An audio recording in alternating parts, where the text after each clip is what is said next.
We're Motorcycle live again at the NEC, looking at affordable travel adventure bikes. An LHTKR range is available either 500 for an A2 licence or a larger 700cc engine. It's also available as a standard roadster as well as an X model with, of course, spoked wheels. The standard 502 model starts at just £6,000.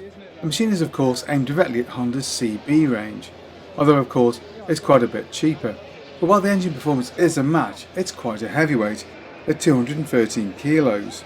The seat height, however, is commendably low at 800mm for the standard roadster model, and it has a 20-litre fuel tank, so it should make for a very capable low-capacity tourer. It's also a large, spacious bike, and I think it's actually very nicely styled, and is clearly influenced by Ducati's Multistrada. The 700 model starts from £6,500, although it rises to around £6,900 for the X model, with its wire wheels and extra kit.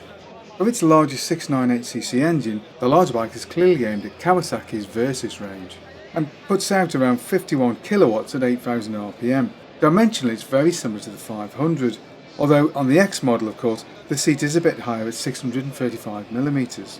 Dry weight is actually about the same. Now while these bikes are designed in Italy, there's no doubt that these stylish and competitively priced machines are actually assembled in China. But for all that, production quality seems very good. The Chinese have made great strides in recent years to improve their standards, and these really do seem like they're going to hold up pretty well. And while it's true the size and weight of these machines means they're unlikely to be really great off-roaders, in reality that's unlikely to matter.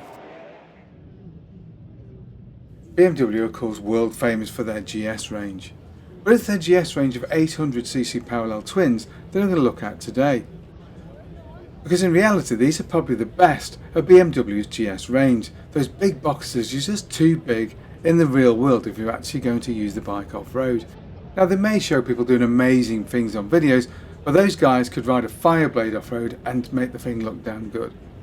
Because for me the lightweight, the versatility and the lower price of the 800 range makes it a much better proposition if you're actually intending to go on a world trip. Personally I'd buy the 800 if I was into BMWs, and then use the money that I'd save by not buying a GS 1250 and spend it on the journey.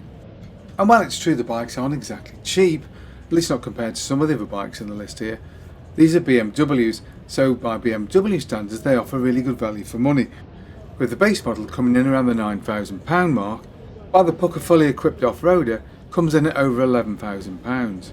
Not cheap it's true, but still several £1,000s less than the equivalent boxers, and in reality a fair bit more useful off-road for the average rider.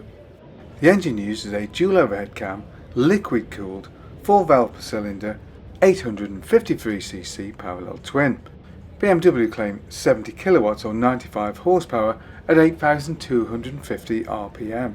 Seat height on the standard model is a fairly lofty 860mm, although this can be lowered somewhat with a reduced seat height to just 815.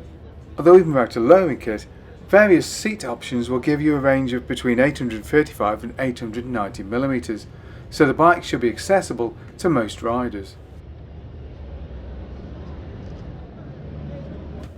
Royal Enfield showed off their all-new Himalayan 450. This of course replaces the old 411cc air-cooled model that came before, and it is quite different. It's got a new electronic suite, completely new LCD dash, and of course that new liquid-cooled 452cc engine, which is said to make around 40 horsepower. And the squared-off, chunky styling of the previous model has been replaced by something that looks altogether more organic. Now the old Himalayan was a bike that tended to attract a lot of negative publicity, almost exclusively from people who've never actually even sat on one. Now I do currently own one myself and use it for the North Coast 500 trip, and it did a fantastic job I have to say, and the fact that it was only around 24 horsepower didn't seem to matter at all. The new bike however promises to be something of a game changer for Royal Enfield. It is very different and their first liquid cooled machine, and while more capable it's also very likely to be significantly more expensive than the older model, and also more expensive to service. The great thing about the current model is it was easy to service out in the field.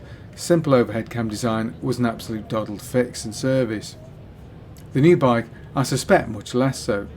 So a critical point for the success of this bike may really be how long are the service intervals and how easy it to be serviced and expensive to be serviced when the time comes. And I've no doubt this is going to be a very capable actual off-road bike. The original one was extremely capable too. It wasn't that it could do as well as a motocross bike, it's just that it was very easy to use, and I suspect those properties will not be lost in the new model. But of course the big question for this bike is going to be how much. It's likely to cost a lot more than the previous model, but we'll have to see where it gets pitched.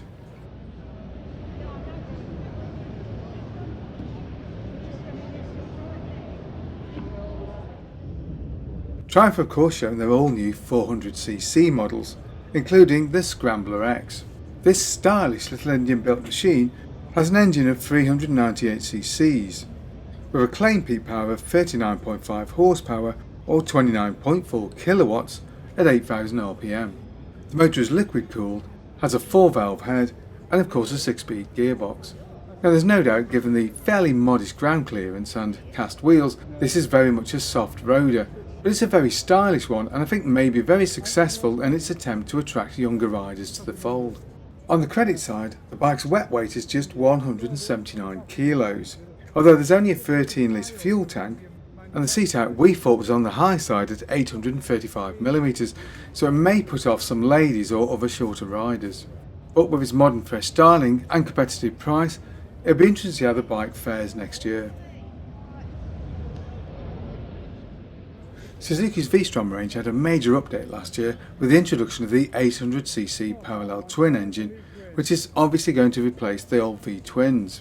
The new engine is of course a parallel twin of 776cc with a bore and stroke of 84/70. Peak power is said to be 84.3 PS, so just over 80 horsepower, which is then fed through a 6-speed gearbox. But the bike is not the lightest, with even the base Roadster model weighing in at 223 kilos or 492 pounds.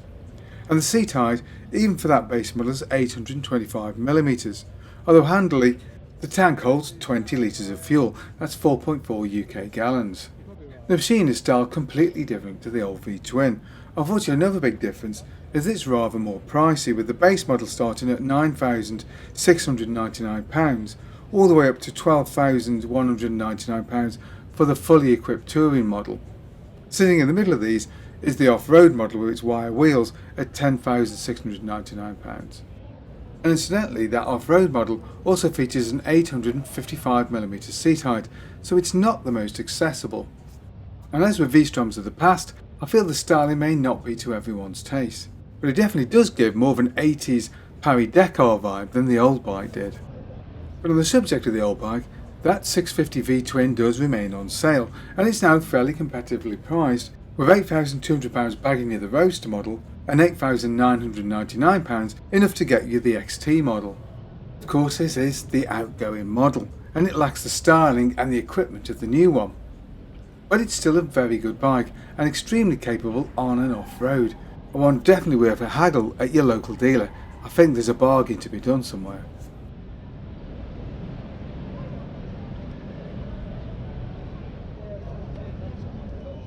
Okay, so you got me here. Honda's Rebel is not an off-roader, but of course there is the CL500, which is closely based on the Rebel, which indeed is modelled as one. The CL is definitely marketed as an affordable street scrambler. Effectively they've taken the Rebel, raised the bike up a bit off the ground and given it a high exhaust and a few other nice styling tweaks. And okay, the bike doesn't have a lot of Paris-Dakar potential, but it still makes a really useful street tool, a rather natty and accessible off-roader. The motor is of course Honda's 471cc parallel twin from the CB range, although in this case it's given a mild detune from 35 to 34 kilowatts. The bike weighs in at a rather less than stealthy 191 kilos given the power of the bike, but the seat height is just 790mm, so it's definitely accessible to all. And while the fuel tank is just 12 litres, that very frugal engine means that you're going a long distance between stops on this little bike, because you should reasonably expect over 70 to the gallon from this unit, Imperial.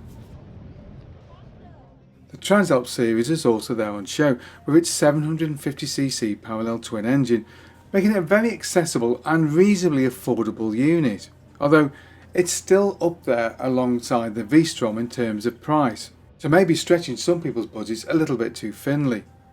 Also, the seat height is a little bit tall for some lady riders, but it's not too bad and is lower than many other bikes in the category. Styling is neat enough, but I would say it's a little bit safe, perhaps even, dare I say it, a little boring. Somehow lacking the edginess of its bigger brother, the Africa Twin. But nevertheless a fine machine with just the right amount of power, I feel, to keep things interesting. Hiding in the corner of the stand and given very little attention by Honda themselves is the new NX 500, which is essentially the old CB500X given a major facelift, well, at least at the front. The rest of the bike, everything from the tank backwards, actually looks exactly the same as the previous model. So it should offer the same combination of effective all-rounder commuter cum touring bike, which is both roomy, comfortable and amazingly frugal. Now Deb has owned a CB500X, well actually two of them, for several years now, and has used them to tour across Europe in and found them incredibly capable. It will carry you along in comfort and burn an impressively small amount of fuel. And with that 17 litre plus tank, you get an awful long way between fill-ups, around 250 miles as a bare minimum. But for me the only downside is that the new facelift has brought with it yet another price hike. The bike is now well in excess of £6,000, and when it first came out was priced at just over £5,500. And so, given competition with the likes of Benelli, it isn't quite the bargain that it used to be.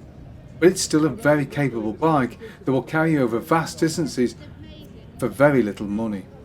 Think you need a big bike to cover vast distances quickly? The new NX will challenge you to think again.